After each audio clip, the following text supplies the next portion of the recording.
एक गांव में मोहन नाम का लड़का रहता था। मोहन बहुत ही गरीब था, लेकिन ईमानदार और मेहनती था। उसके घर में उसकी माँ के अलावा और कोई नहीं था।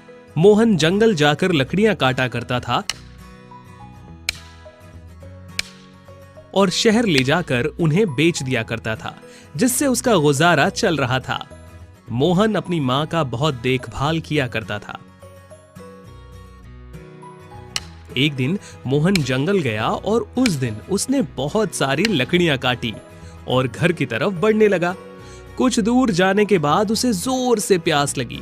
काफी दूर जाने के बाद उसे एक तालाब नजर आया और तालाब के पास वो चला गया।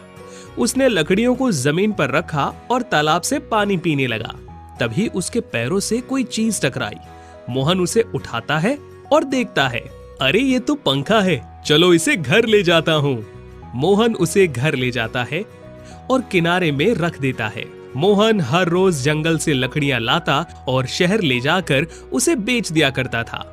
एक दिन वह शहर से लकड़ियां बेचकर घर आ रहा था कि जोर से बारिश होने लगी। मोहन घर पहुंचने के लिए भागने लगता है और किसी तरह घर पहुंचता है।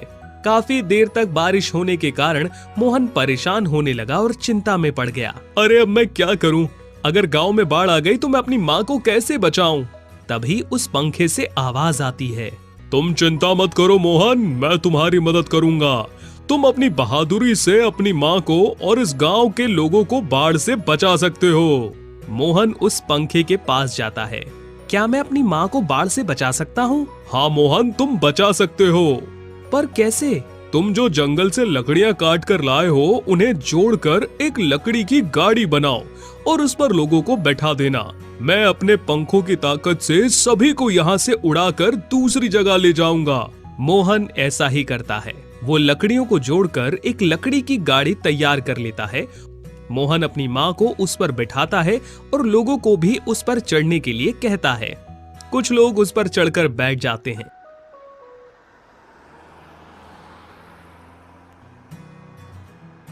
फिर उन्हें एक सुरक्षित जगह पर ले जाया जाता है। इस तरह वे गांव के बाकी लोगों को भी उस पर बिठाकर उन्हें भी ले जाता है। जब लोग सुरक्षित जगह पर पहुंचे तो उन्हें थोड़ी राहत मिली।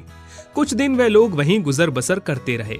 फिर जब बारिश खत्म हुई तो उन लोगों को एक एक करके अपने गांव ले जाने लगा। सभी लोग अपने घर पहुंच जाते हैं। अगले दिन गांव का मुखिया अपने एक नौकर को लेकर मोहन के घर आता है। मोहन, तुम एक बुद्धिमान और बहादुर लड़के हो।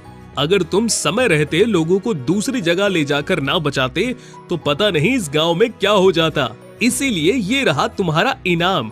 इस पर तुम्हारा हक है, इसे रख लो। मुखिया ने मोहन को इनाम में कुछ रकम दी। मुखिया जी, आपका धन्यवाद। मोहन उस जादुई पंखे का शुक्रिया अदा करता है। तुम्हारा बहुत बहुत शुक्रिया दोस्त। अगर तुम ना होते तो मैं अपनी माँ और गाँव वालों को बचा नहीं पाता। मोहन अपनी माँ से जाके लिपट जाता है। तो देखा आपने, मेहनत और बहादुरी से हर मुसीबत का सामना किया जा सकता है।